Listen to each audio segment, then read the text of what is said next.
Hey, and welcome back. Today on the channel, we've got one of the most unique drum sets I've ever seen to check out, and this is courtesy of my friend and student, Kent Zoker. Now, Kent has been telling me about this set for years, and he's always teased bringing it over here for me to try out and see what I think of it, and he finally did, so let's go ahead and take a look inside. So as you can see, we've got just one drum here, but this is actually a full set because this is a nesting kit, which means you can fit drums inside of each other to save on space. I've always been fascinated with nesting kits. I tried to build a nesting drum set like 4 or 5 years ago on the channel. It didn't turn out that great. I think these could be really useful for local musicians who might be doing small tours because they allow you to save a lot of space where it might be limited in a small van or SUV. I've definitely traveled to some gigs with my trio, and we have been cramped for space trying to fit 3 of us, guitar, bass, and drums all in one vehicle, and I think this could really solve that problem.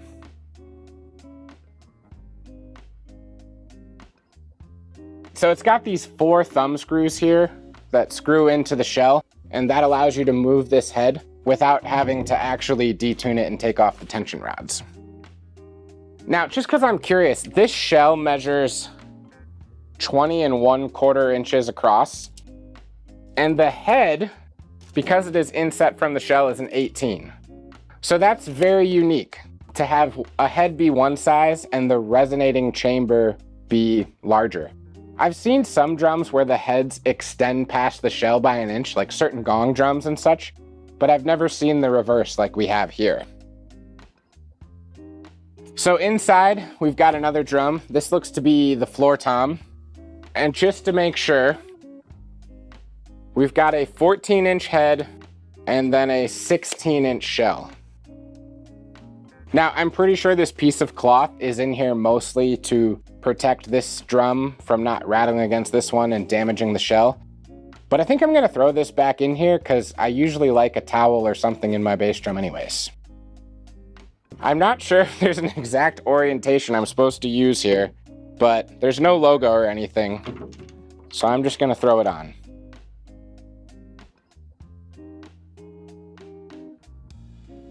All right, and here's the final drum, our rack tom. This is a 10-inch head and a 12-inch shell. So it seems that most things are 2 inches difference between the head and shell, so 1 inch clearance on each side to allow you to get all of the mounting hardware and tension rods in there. I'm gonna take this cloth out. I don't think we'll need that. So obviously these drums are some of the most unique you'll ever see. I think the first thing that really stands out is there's no lugs on these shells. And so the tension rods actually go to the interior of the shell, and they have threaded inserts along this top ridge here of the shell, which allows you to screw everything on and get it tight. And then the other thing is it has wood rims as well. So it almost looks like a toy, like what you'd think if someone built a drum without understanding the mechanics of how it would get put together.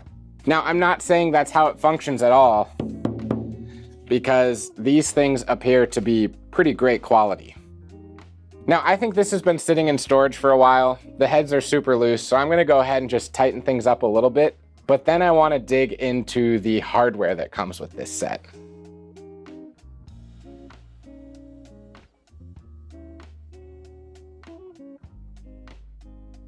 So like I was saying, there is a specific set of hardware that accompanies this set, and it really allows you to reduce the number of stands that you have to haul to a gig to set up everything from your snare to cymbals and even mounting the toms. So let's go ahead and take a look at what's inside here. So this is like a cradle that supports the bass drum because nothing is mounted to the shell, including spurs, so you need a way to support it.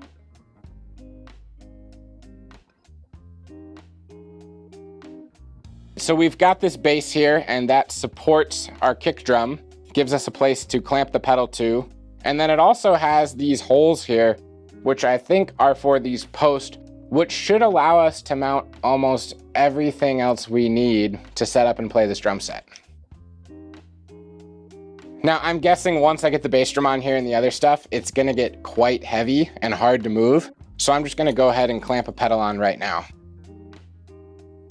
So as I was working with the bass drum, I noticed that it has these two little spring-loaded clamps or thumb screws, and we have these slots here. So I think that's what secures the bass drum from moving around, because there's no like front stop or anything on here.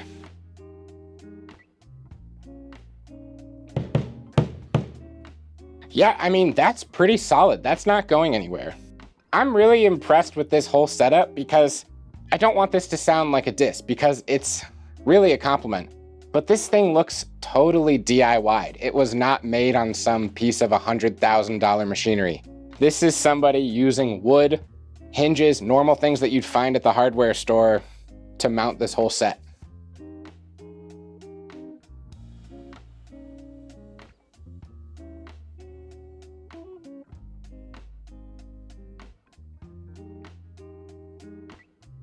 So it comes with a snare basket here too, which also attaches off this left rod, but it doesn't come with a snare.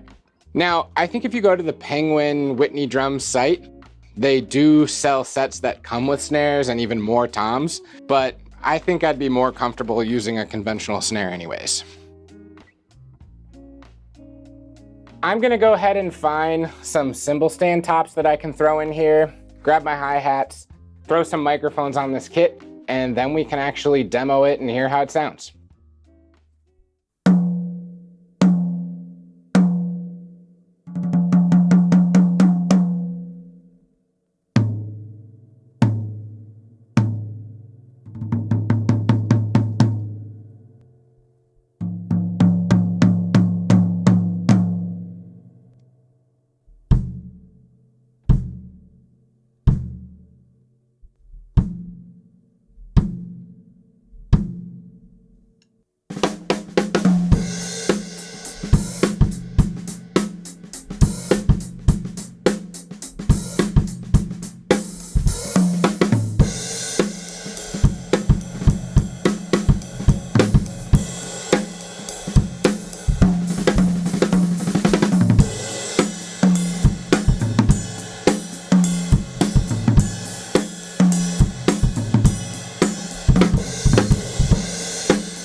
Yeah, this is certainly a bizarre kit to play. What I will say, just off doing the demo of the toms, I know that this 10-inch one has calf tones on either side and the bottom one is real beat up, so I think that's contributing to its kind of dry, muffled sound. And then the floor tom here has an interesting setup. It has an Aquarian vintage on the bottom, I think a 2-ply head. And then on the top, it has this earth tone drum head, which I really don't know for certainty, but I believe their whole thing is like traditional hide style heads. But this one, when I feel it, has a very like leather texture to it, which makes sense because I think where leather comes from is the same place where a calf drum head would come from. But it's also fairly thick, so it has this really dead sound to it, which maybe some of you won't like. I don't think that's an indictment on the quality of these shells. I think that's more a conscious head choice to accommodate for the fact that this floor tom isn't that deep. So how can we get a low thuddy tone out of it? Use something like this earth tone head. I actually really like the sound. I think it would be useful, especially because since these drums are a bit more muffled in tone, they're a little bit quieter. And I think this whole set's mentality is to work really well in small places where we often have to play quieter. I was surprised at how well everything held up when I was laying in and rocking out. Like when I was hitting the toms, I didn't get the sense that like everything was moving and rocking with it. And I think that's one of the vulnerabilities of a setup like this is if you're playing one instrument and it's gonna wobble around, it's gonna cause other instruments to wobble around with it, which I hate. Now, I do think the snare moves a little bit. I didn't really show it on camera there, but when I was playing it as I was setting it up, I did realize that if I'm really laying into a cross stick where I'm getting my hand actually on the drum, it's a little more susceptible to rocking, which I don't like. But I also think that it wouldn't be a huge burden to just bring a snare stand and use a traditional snare setup and have the cymbals and toms mounted off of this bass cradle.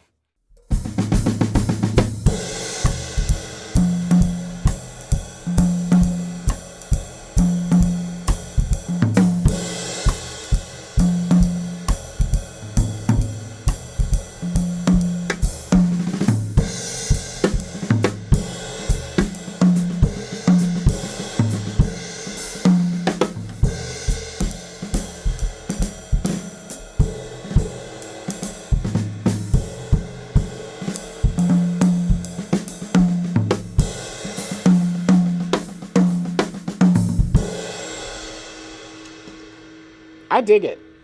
This is the weirdest set I've ever set behind. I can say that with absolute certainty. Shout out to Whitney Drums. I think this is extremely innovative. I've never seen another company do something like this, so kudos to them. I was thinking this video would just be centered around me playing it here in the studio and sharing it with you, because I tend to be a creature of habit when it comes to gigging and the equipment I bring. But I do happen to have a gig tonight playing with a big band, just like on a street fair, and it might be the night to try it. It's a short gig, it's low pressure. Let's try it at a gig, why not?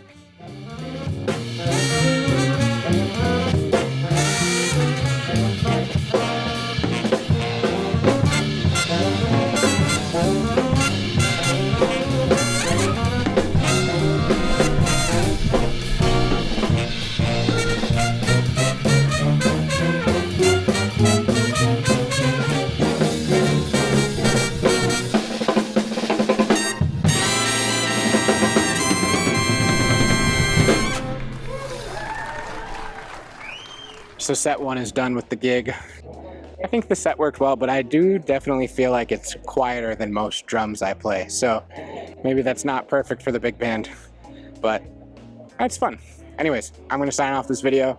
Like and subscribe. Thanks for watching. Thank you to Kent for lending me these drums, and see you next time.